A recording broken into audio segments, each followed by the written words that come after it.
Assalamualaikum warahmatullahi wabarakatuh. Perkenalkan, nama saya Maisarul Alfia. Di sini saya akan memaparkan kembali materi keuangan publik yang berjudul Peran Negara dalam Perekonomian. Nah, di sini dapat kita ketahui pemerintah merupakan pihak yang memiliki peran dalam sebuah perekonomian. Di sini pemerintah itu bertugas untuk mengontrol dan mengendalikan perekonomian negara agar masyarakat dapat mencapai kemakmuran dan pemerintah sebagai penguasa tertinggi dalam sebuah negara. Nah, di sini negara memiliki peran dalam kegiatan ekonomi, yaitu yang pertama menjaga stabilitas ekonomi dengan membuat dan menerapkan kebijakan-kebijakan ekonomi. Yang kedua itu menyediakan prasarana produksi, contohnya jalan-jalan, listrik, bandara, dan lain-lainnya. Yang ketiga, menyiapkan barang serta jasa yang dibutuhkan oleh seluruh masyarakat luas dengan melakukan kegiatan produksi barang dan jasa melalui BUMN atau bisa disebut badan usaha milik negara. Nah, adapun di sini yang disebut dengan rumah tangga pemerintah terbagi 4, yaitu yang pertama kewajiban pemerintah. Di sini kewajiban pemerintah itu terbagi 3. Yang pertama pemeliharaan dan keamanan negara, yaitu warga negara dapat melakukan kegiatan usaha dengan tenang dan nyaman. Nah, maksudnya di sini itu kita sebagai warga negara itu dapat merasakan kenyamanan dan merasa aman saat berada di negara sendiri. Yang kedua, menegakkan keadilan, yaitu agar setiap warga negara memiliki hak dan kewajiban. Nah, di sini nih maksudnya memiliki hak dan kewajiban itu kayak lebih sama. Nah, yang ketiga ini menyediakan prasarana umum atau barang publik, yaitu agar warga negara mendapat kemudahan-kemudahan dalam menjalankan kegiatan usaha. Terus yang kedua itu kebutuhan barang publik. Di sini barang publik itu merupakan komoditas atau jasa yang disediakan tanpa keuntungan kepada semua anggota masyarakat.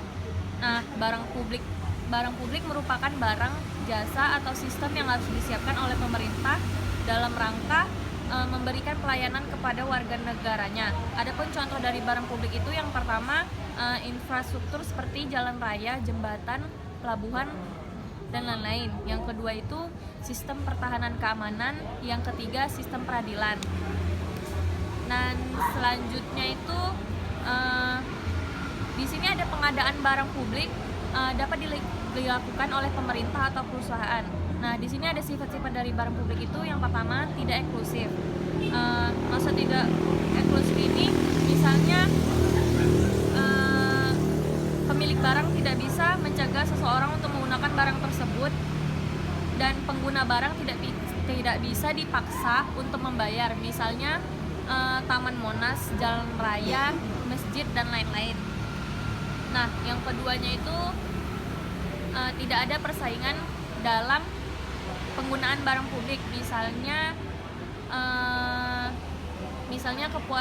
kepuasan seseorang, ada pengadaan barang publik dapat dilakukan oleh pemerintah atau perusahaan. Nah, ada sifat-sifat barang publik. Yang pertama itu tidak eksklusif. Pemilik barang tidak bisa mencegah seseorang untuk menggunakan barang tersebut. Misalnya karena banyaknya mobil yang menggunakan jalan raya sehingga menjadi macet. Dalam hal ini, walaupun penggunanya tidak dipungut bayaran, namun kepuasan pengguna menjadi berkurang. Nah, yang ketiga ini ada perilaku rumah tangga dalam penyediaan barang publik. Yang pertama itu kewajiban pemerintah untuk menyediakan barang-barang publik, yaitu misalnya seperti menyediakan wifi gratis di taman bermain anak-anak, dan lain-lain. Terus yang kedua itu ada pemerintah memiliki keterbatasan dana untuk menyediakan seluruh barang publik yang diperlukan warga negaranya. Maksudnya itu tidak semua barang dapat disediakan oleh pemerintah, tetapi pemerintah dapat mengajak rumah tangga perusahaan untuk bekerja sama. Terus yang ketiga itu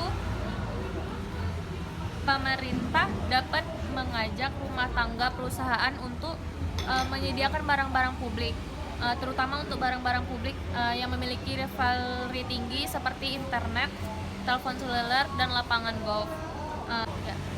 Nah, yang ketiga ini untuk barang-barang publik yang memiliki tingkat rivalry terendah seyogyanya disediakan oleh pemerintah. Nah, di sini ada fungsi pemerintah dalam perekonomian. Yang pertama itu fungsi alokasi. Di sini pada dasarnya sumber daya yang dimiliki suatu negara adalah terbatas. Terus yang kedua itu pemerintah harus menentukan dari barang-barang publik yang diperlukan warga negaranya seberapa besar harus disediakan oleh pemerintah dan seberapa besar yang dapat disediakan oleh rumah tangga perusahaan.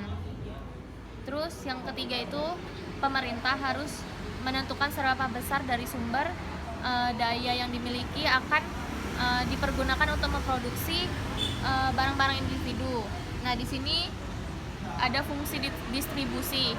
Yang pertama itu pemerintah harus membuat kebijakan-kebijakan agar alokasi sumber daya ekonomi ini dilaksanakan secara efisien. Yang kedua, pemerintah harus membuat kebijakan-kebijakan agar kekayaan tersebut terdistribusi secara baik dalam masyarakat. Nah, misalnya melalui kebijakan yang pertama itu perpajakan, yang kedua subsidi, yang ketiga pengentasan kemiskinan, yang keempat transfer penghasilan dari daerah kaya ke daerah miskin, yang kelima bantuan pendidikan, dan yang terakhir itu bantuan kesehatan. Nah, yang terakhir ini ada fungsi stabilisasi. Yang pertama itu pada pemerintahan modern saat ini hampir semua negara menyerahkan roda perekonomiannya kepada pihak swasta atau perusahaan.